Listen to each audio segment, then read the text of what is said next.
Mini GK class को समस्तंकु स्वागत। आज आपण मानंक पाई 10टी मजादार प्रश्न रही। प्रश्न नंबर 1 सुंदर प्रश्नटीए दुहे मिसिले करई शब्द जंत्र नुहे से तथापि वाद्य कहतु कौन?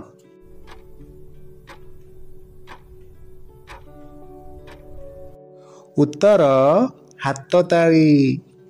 प्रश्न नंबर 2 मजादार प्रश्नटीए मु क्षीर देई थाए किंतु मु कौनसी पशु नुहे कहिल देखी मु किए?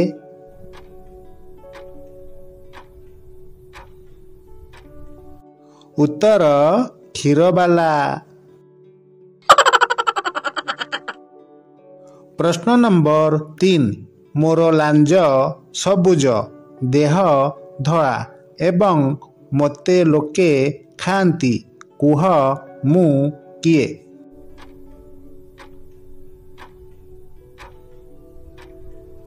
उत्तर मूळा।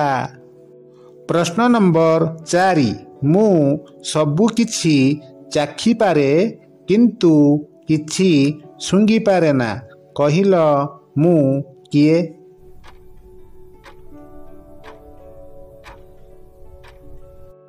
उत्तर जीभ।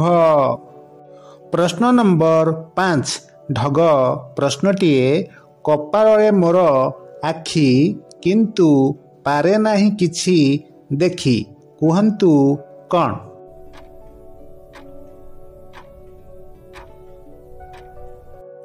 उत्तर नड़िया। प्रश्न नंबर 6 मजा प्रश्नटीए फ्रिज भितरे वर्ष वर्ष धरी रखिले मध्य मु गरम रुहे कहिल मु किए?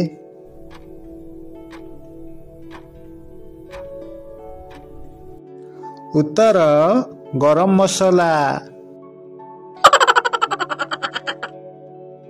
प्रश्न नंबर 7 किए सबुबेले आमर पिछा करुथाए किंतु आमे ताकू धरी पारू नहीं?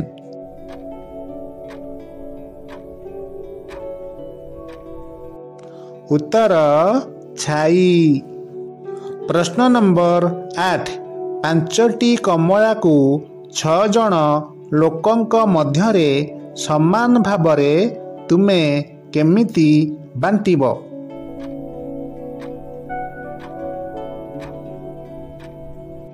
उत्तर कमला रस बा जूस बाहर करी। प्रश्न नंबर 9 हाथ नहीं कि गोड़ नहीं किंतु मु मुंडरे बसी थाए कहिल मु किए?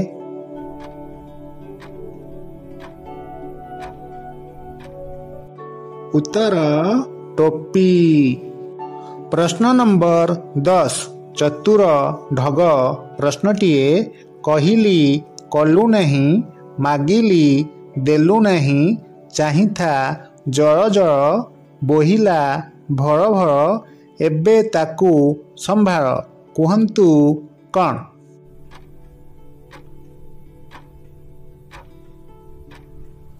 एहार सठिक उत्तर हेउची मेघ।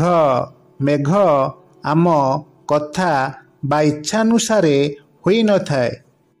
आपण मानंक पाई चतुर प्रश्नटीए किए घरे रुहे न खाई न पी पहरा दिए उत्तरटी जानिथिले कमेंट रे लेखंतु। धन्यवाद।